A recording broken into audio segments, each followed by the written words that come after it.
What is up, friends? Rob here, the Medicare Minister, and I'm back with a brand new Spitting Fire podcast interview with Miss Rebecca Davis. Rebecca, will you say hey to everyone real quickly? Hey, hey, hey. All right. Well, I know she's going to bring some serious fire today, and I'm so excited for her to dive a little bit more into her story and talk about what's made her successful. But before we do that today, what I want to remind all of you, as always, is to please like, subscribe, comment. Let us know if this has inspired you. Share this with someone who you believe needs to hear this, because the whole goal of this podcast and the other content that we upload to this channel is simply to put fresh wind in your sails and remind you as often as we can that you deserve to win. I truly believe that you were made on purpose for a purpose. So Rebecca, thank you. I know you're busy. Thank you for being so generous with your time today. And what I want to do here is just start off by, will you just give us a little intro about who Rebecca Davis is, where you're from, what industry you're in, and things like that? Oh gosh, Rob. Well, thank you for having me. It's always fun to be with friends, close and far, and Zoom brings us all closer. Yeah. So I'm Rebecca Davis, known as the Medicare Wonder Woman, and I live in Stephenville, Texas. I'm actually a California transplant to Texas, but I've been here about 20 years now. And so about half my life in California and half my life here. I fell into the insurance business. Some people know I initially started with State Farm and was there for 4 years, just as an agent, not the agency owner, and learned a lot and realized that I was on the hamster wheel of being captive in State Farm. And I was loving the health side of the business anyway. So I left State Farm to open up my own independent agency called Cannonball Insurance Solutions with a K. And it's named after my son, Cannon.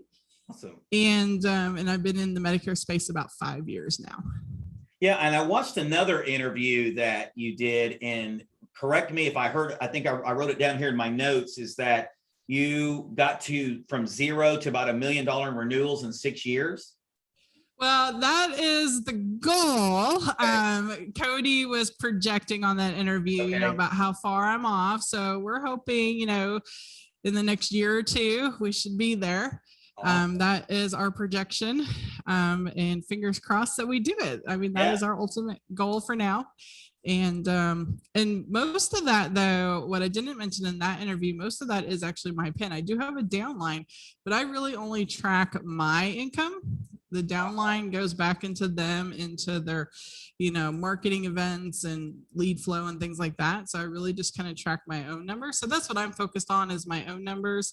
The downline I try to keep separate. That is their money, not my money. So, but that is my goal. I would love ultimately for every person in my office, whether the receptionist or the retention person or the sales guy, to all make $100,000 or more a year, no matter their position in the office. Wow. No, that's a great goal. And I know you'll get there. Just a little bit that I've been around you, just the personality and the passion. I love passionate people. I really do. And you're one of those people that just project that passion. So one of the things that I heard as well as just following you and listening to some of the interviews and other things that you promoted is you wrote a book that's on Amazon currently. Is that correct? I did. Yeah. So congratulations on that. Like. There it is. Correct. So let me ask you something, because there's a lot of, people today that promote buying leads, and there's nothing wrong with that. But I think that so many agents, especially if they're new, overlook the grassroots marketing side of it. Why do you think that is? Well, it can come up to a few different reasons. One, they may just not know how to get started that way, or maybe they do and they're just scared. They just need somebody to push them out that door initially. Mm-hmm. There's believe it or not, in the insurance business, there's a lot of introverts because we do a lot of phone sales. Right. So an introvert can hide behind that phone, where in public, they don't have that resource to hide behind. So you do got to be a little more outgoing in the grassroots, or at least be able to fake it for an hour or two, and then go hide in your corner corner and cry. My Right. husband's a total introvert. So I totally know that side of it. I see it. It gives him anxiety to deal with people. Where me, I'm on the other hand side. I'm a blue. If you don't know what that is, go to SWAT. So I am a total extrovert. Where's the party? Where's the people? I'm the first one there. Count me in. And personally for me, it's just the way I like to do business. It's the way I grew up doing business. My parents were in the farm and ranch business. My dad trained horses.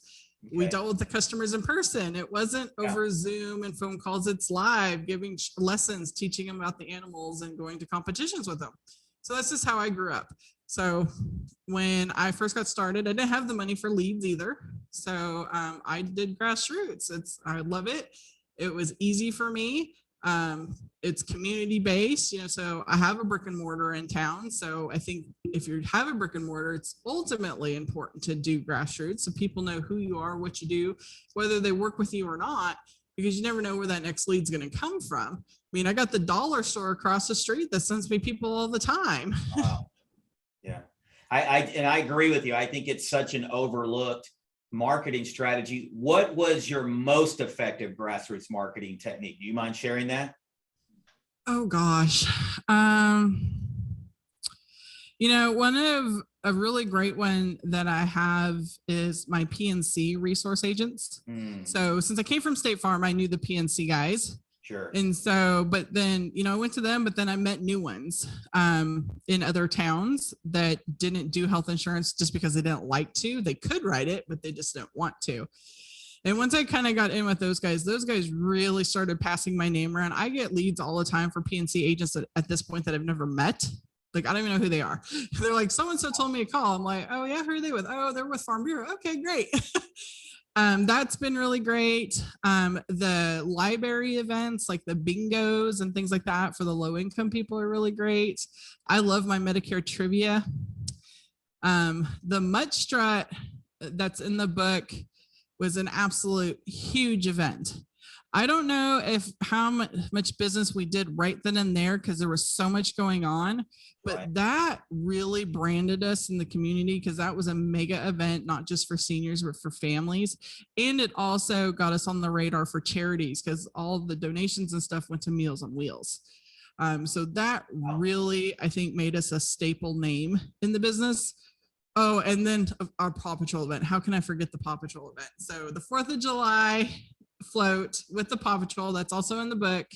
That was epic. We had a line wrapped around our building for like 6 hours straight. I have videos on it on my Facebook page where I'm videoing the line. I mean, it was nuts.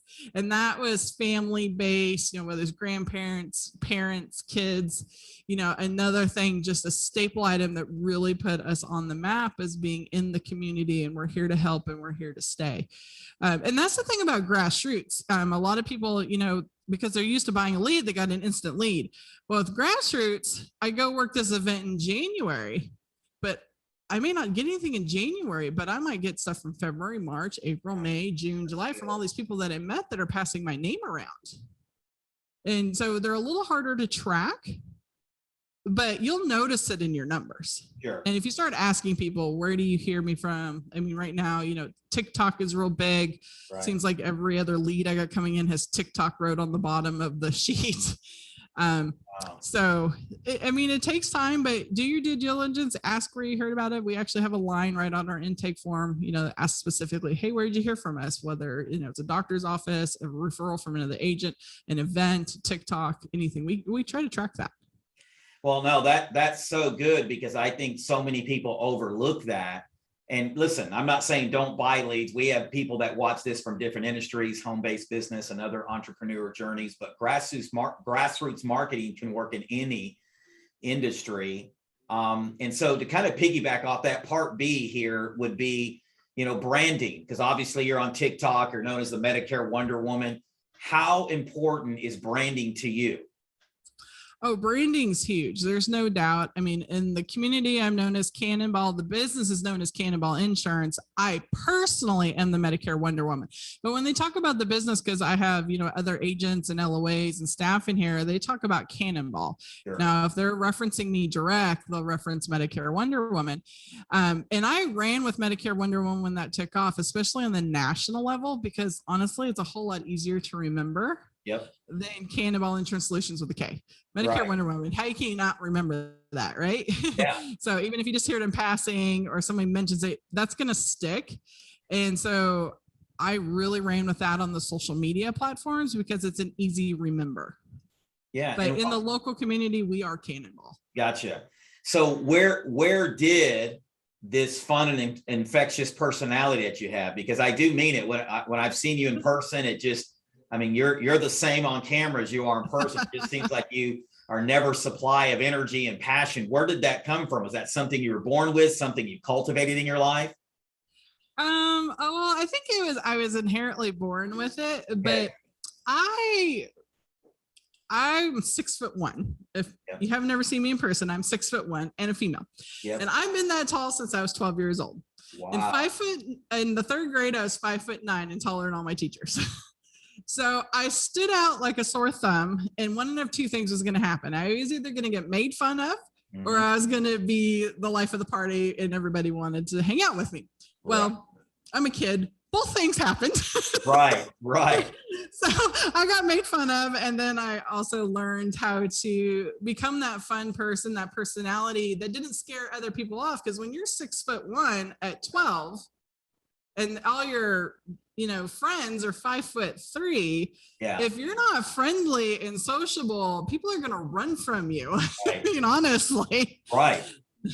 And then my parents' business, he worked with the public. I traveled a lot with the horses and met different people in different states all the time. I mean, you're either going to be sitting in the corner or you're going to get involved. And I wanted to get involved. My brother's an introvert. He kind of more sat back and was quiet, but I'm the young one, the black sheep of the family, if you will. And I was going to get in the middle of that. Yeah. And so how has that helped you though? Like, how has that helped you be successful? Has it helped you, connect with the community better? Oh, yes. I mean, it's not just with the community, but I think your clients in general, because there's a lot of different personality types out there. And a lot of them, you're kind of like prying information out of, pulling teeth here. So if you're both going to sit there and just stare at each other, this is never going to happen. Right. Somebody's got to give. Right. So when I'm dealing with a client like that, me being just, the goofy person that I am, I get them laughing, I get them comfortable really quickly. And then the conversation just happens with ease, so much easier. They don't even think about it. I'm like their new best friend in 5 minutes, just because I'm an open book and, I'm easy to talk to. I mean, I'm like, everybody's told me when I was growing up, I should be a therapist. Sure.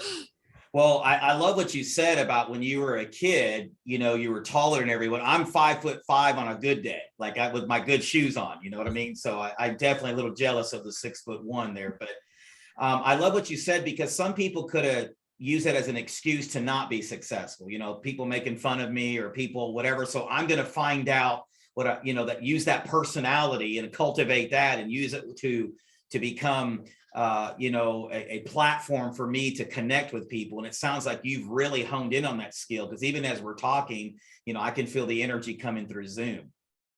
Yeah. And it's funny though, you don't think about it as you're growing up, you just kind of adapt and move on. I'm sure being on the other end of the spectrum, probably not so much as a kid, but more maybe in high school, college, that might have been a little bit of a personal issue until you figured out, what, I'm going to be this fun loving guy and you're going to love me no matter what. Yeah. And I don't think we honestly think about it. It's not like on my to-do list today, but it's just something that we've dealt with our whole life, and we've learned to adapt and overcome and figure out what makes us that people actually like about us too. And that's part of knowing yourself. It's hard to be outward and enthusiastic if you don't know yourself. I am not perfect by any means. I have probably more skeletons in the closet than most, but I own that shit. Sorry. That's okay. That's okay. And, it makes me Yeah. who I am today, good, Yeah. bad, or indifferent. It's why I am the way I am. Yeah. No, I love that. I want to stay there for a minute because I think so many people don't own it. I'm the same way. Although I've been in ministry for 20 years, I tell people I'm probably one of the most jacked up people that's ever been in ministry. I have a lot of flaws, a lot of shortcomings, have had tons of failures in my life, but I've owned it. And instead of allowing the mess, the way I say it is allowing the mess to keep me from the mission that I'm on, I use it as a platform to share my story with others, and I own it, right? But then I think not only do you got to own it, but you got to forgive yourself and you got to move on, right? And you got to use it as fuel to say, you know what?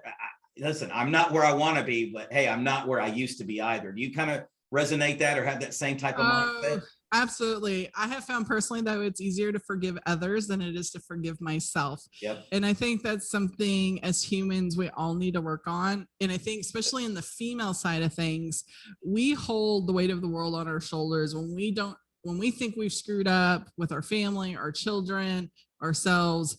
We have such a hard time forgiving ourselves for that. I don't know if it's like that for men, Rob, but for us it is. And for me, the hardest person in my life, my whole life, has always been to forgive myself. And there's probably still a couple lingering things that are always kind of in the back of my head, just I haven't probably fully forgiven myself yet. And, I may never be able to but that's my, seed to sow, and I'm working on that every day. And the thing is, though, regardless of what's going on in the back of our heads, we still have to move forward. We can't use that as an excuse not to get out of bed in the morning, not to meet people, not to make those dials, whatever it is. We can't let that hold us back. We have to set it to the side. I compartmentalize really well. I'll put it in its box and I'll put it on the shelf and I'll come back to that later because I got all this to do. Right. No, I agree. I think it is hard to forgive ourselves. And same thing, I've had some royal mess ups in my life, but I've just had to learn that, you know what? I either can let it imprison me and keep a prison, or I can use it as a platform, and I choose to use it as a platform to propel. I call it failing forward. I choose to fail forward because today's a new day, right? Today are new opportunities. Because of my Christian faith, the Bible says that God has new mercy. I love that he never runs out of mercy, especially for this guy, because I need tons of it. All right. So no, I totally get it. And so speaking of women, I know you're passionate about women in the insurance industry, and you have this private Facebook group. Is it an association too, or is it some kind of company? Is Women in Insurance Niches? Is that right? Did I say that right? Yeah, so it's Women in Insurance Niches. It is a private membership group. So we have like private trainings that we do every week. Faye Horton is my partner on that. If you don't know her, you need to get to know her. She's super fantastic. And Galen Hendricks is a part of it. Myra Luna is a part of it. Victoria Cabanera is a part of it. Anna, and I can never say her last name right, as a part of it. So we had this core group of women initially. It was me and I got together and formed it, and then we're like, but we want to bring in a core group of women that can really hone in on specific parts of the industry, and we teach on all different parts. But more importantly, it's a safe zone for women to come in to learn. We have one week a month, what's called open mic night. So people get to, share what's on their mind, if they got problems, hardships. It doesn't have to be about insurance. It can be about anything, where we just support each other. And we, our catchphrase is, we're here to help straighten each other's crowns, because they get tilted from time to time. And we're here to straighten them, not knock them off, we're here to build them up and not tear anybody down. And I really feel like we have doing an amazing job at it. I've gotten some recent feedback from some of the ladies and part of the group, and I mean, it just makes my heart so full. You're gonna make me emotional talking about that group, but I mean, it's kind of a pet project. We started working on it last year, officially launched it in February 1st, and I mean, it's truly a part of my heart. This month we have Amy Searcy coming on to talk about her book, and all her past things that she's had to overcome to get to where she is today. So we bring in guest speakers like that, And then like today is actually a Win Wednesday. We call it Win Wednesdays. And I'm teaching on LIS, low income subsidies. What does that mean? How do you enroll people? How do you get them on that? So we pick out topics like that. And then it's a membership site, so they can go back and watch it anytime. But at the end of the day, it's training plus support and, help. And, it's well-rounded. We're going to do a retreat next year for it too. We're super excited about that. Well, and I can see it, the emotion and the passion. And I talk to our agents here all the time that your why ultimately has to be grounded more than just the money. I'm preaching to the choir here. There's a lot of money to be made in our industry, Medicare, under 65, life, all that kind of stuff. But there's something about when you're making an impact and a difference in other people's life. And it sounds like that's what you're doing with Win. I can see it on your face, and I can just feel it, you projecting that fulfillment, like you feel fulfilled with that project. I do. And, it's not something that when I got the independent space that it was initially, I never thought about it, but it's something that I saw going into these events and stuff. I felt the need, and then talking to other female agents and their struggles, and those things were not getting addressed on any kind of platform. I just started getting pulled that way and just felt this giant hole, this void, if you will, of a need that needed to be filled. And my heart just said, fill it. Somebody needs to fill it, step up and do it. Yes. And God is good. The rest will happen on its own. Yeah. And so that leads me to this question is, what is success, or how would Rebecca Davis define success? That's part A. Part B is, has that definition of success changed from when you first started on this journey to now? What I define as success is just simply putting a smile on my son's face. The money is great. Yeah. But at the end of the day, it doesn't mean the hill of beans. I can't take it with me. Sure. Just giving him the life that I want him to have. Sure. Not have to have him to want. I did that a few years ago. Honestly, do I have a private jet? No. Do I need a private jet? No. Who needs a private jet? But would it be fun to have a private jet? Yes. They're nice to have. Don't get me wrong. If one was sitting in the backyard, great. Right. But it's not like, if I don't get a private jet, I'm not successful. Right. That's BS. Everybody's idea of success is different. And mine is just happy family. And, and who else I can help provide their success, whatever that is. There's lots of single moms out there that just want to put a roof and food on the table for their kids. They went through a bad divorce, or single dads the same way. And then there's, I got young agents that, the stars, the limits for them. They're coming in the business at 25 years of age. I'm like, they'll be retired by the time they're my age. Can you imagine being retired by 40? And traveling the world. I love beaches. I want to go see all the beaches. And that'll put a smile on my son's face because he loves the beaches too. So it's my wife loves the beaches too. If we could go every weekend, she'd want to go if that was doable. So I feel you on that. And I love what you said. And I think we got to stop right there for whoever's watching this. And you got to realize this, that your why, your purpose has to be deeper than just money, right? Just me, myself, and I. Listen, there's nothing wrong with that.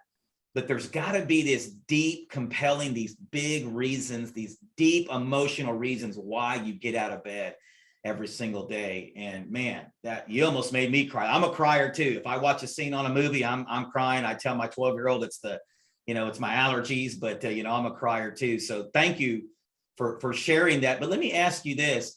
Has your definition or view of success matured over the years as you've grown as an agent and as a person? I don't know if my view of success has changed, but my person has changed. I have changed for sure. Got you. There's definitely different levels of the business, and as you grow and move up the ladder, so to speak, that success that changes you, that makes you a better agent, a better mentor, makes me better for my agents and my downlines. I have more to offer them. That's so good. My success, the level of it increasing, just makes me better at what I do, which makes me better for everybody else. Like the money, once you get to the point you can pay your bills, your kids are happy, you're driving a nice car that's not, and it doesn't have to be a Range Rover, but a car that doesn't break down every 5 minutes, or if it does, you can afford to fix it. It's not stressful. Once you get to that point, the rest is gravy, and it really is. And so I read more books now than I have in my entire life. And a lot of that is because my level of success. And now I have to find new ways to reinvent myself, to keep myself growing, to keep myself ahead of the curve. So I have something to teach my people. And I mean, there is a joke, and it's not a joke because it's the truth. I told it somewhere recently. When I was a kid, the only book I liked was Charlie and the Chocolate Factory. Gotcha. I literally did a book report on that same book for 5 years straight. All I did was rewrite it at a higher grade level. I mean, that's how much I despised reading. Right. But now, I'm reading a book or two a month. I've got 3 right now on my nightstand that I'm reading kind of simultaneously. They're about different things, but they're simultaneous. And so I think with success comes a maturity that you evolve into, that you realize to maintain this kind of success or to keep growing, you're going to have to elevate your own game. Yes, I do agree. I think some people get to a certain level of success and they become complacent or they plateau because they don't read, right? The old adage, leaders are readers, and they're not pouring more content or consuming more content, or not getting around, smarter people in the room, to grow. So I definitely agree with that. And I love what you're saying, because you said not only for me, but for others, because I want to pour into my team. And I love the group, the WIN group, because it tells me that you don't believe in the scarcity mindset, that you don't mind giving away things that you've learned to help other females in the industry grow, which is an abundance mindset. There is so much business out there. We can't write it all. But we just physically can't. It's not possible. I don't care how big your team is. You can't write it all. I mean, the WIN is separate. I have a downline, and then I have WIN, and I teach both and all encompassing. I have LOA agents in house. I mean, we could put all our agencies together at 8% Nation, and we still can't write all the business. So there is no reason for fear of not having enough to go around. The only fear you should have is, what are you doing or not doing to go out there and get the business? That's good. Yeah, I agree. I think quit focusing on the competition and that, but focus on just getting better, right? Focus on, waking up every day and getting out there and just making it happen. So I totally agree. And I love people that have an abundance mindset. So one question that I ask people, everyone that comes on the podcast actually, is this question. It says, if there was one word that you could use to describe yourself, what would that one word be? Oh gosh.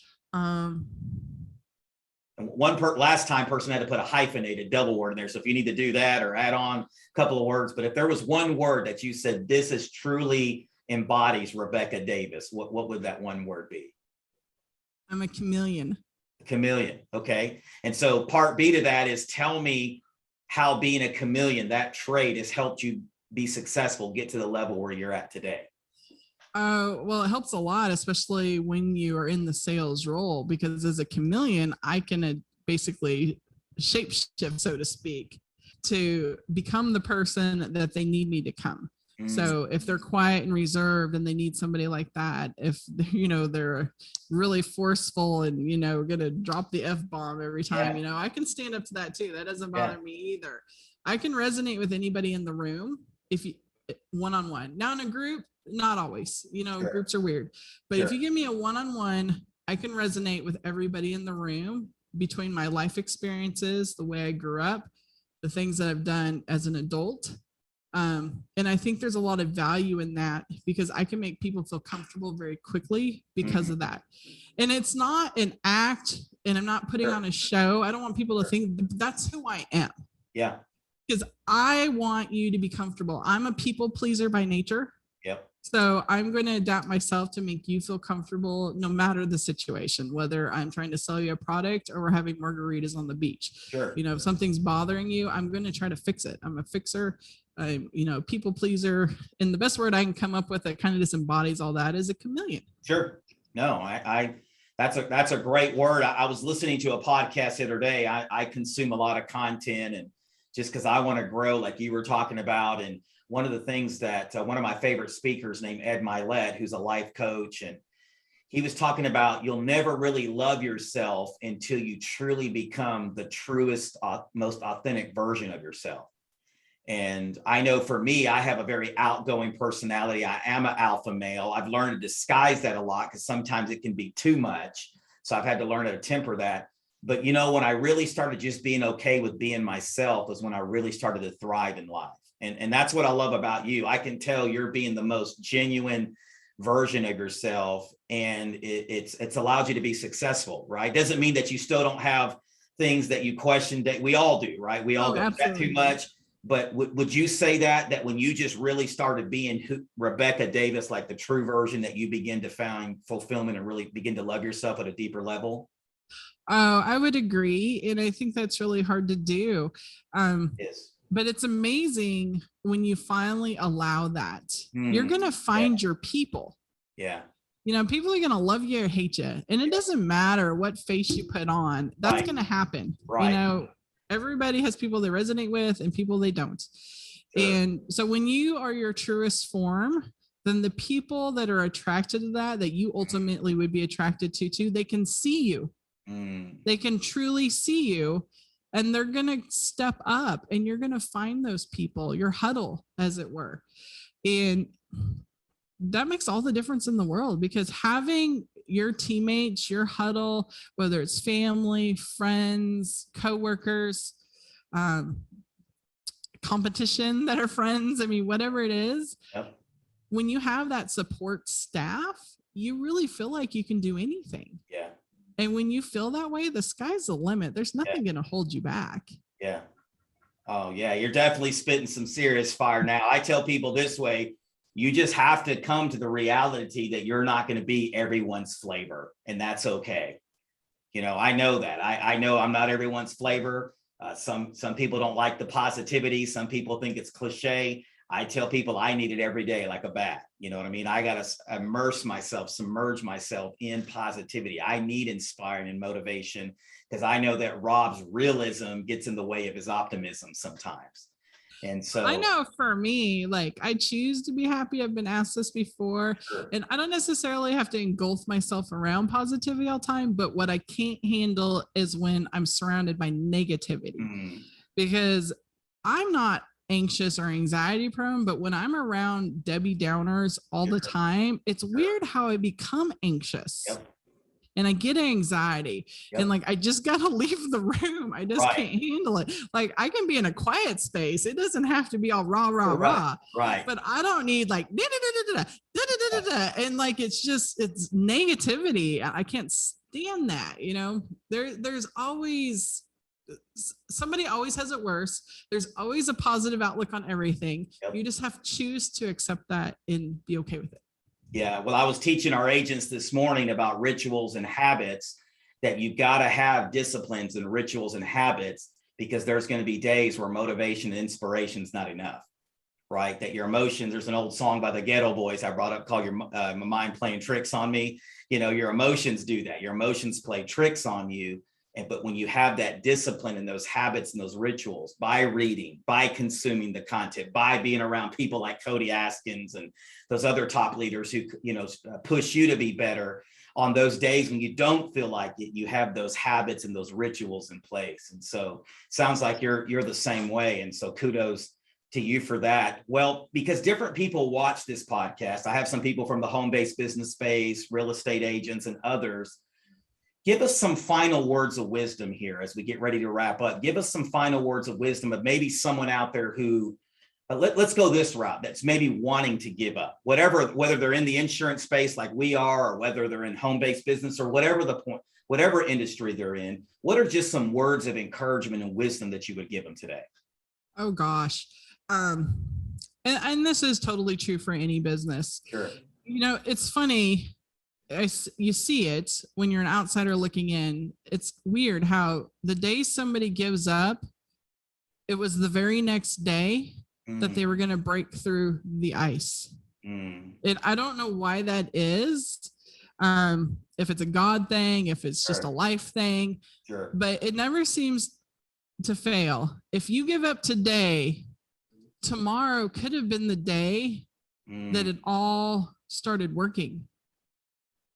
Would you give up if you knew you were 24 hours away from finally making it work? Oh, that's good. You never know when you are just 24 hours away from hitting that home run, or 2 hours away. So you can't give up. You always have to push forward. Now, I know I'm a realist too. I'm a big realist, Rob. Sure. I know we got to feed the kiddos and, make the car payment. So I can understand that, but don't ever give up on what you're working for. If you got to do a part-time job or a night shift somewhere, take it until that deal happens that you don't have to do that. But you may be just a day away from hitting that home run.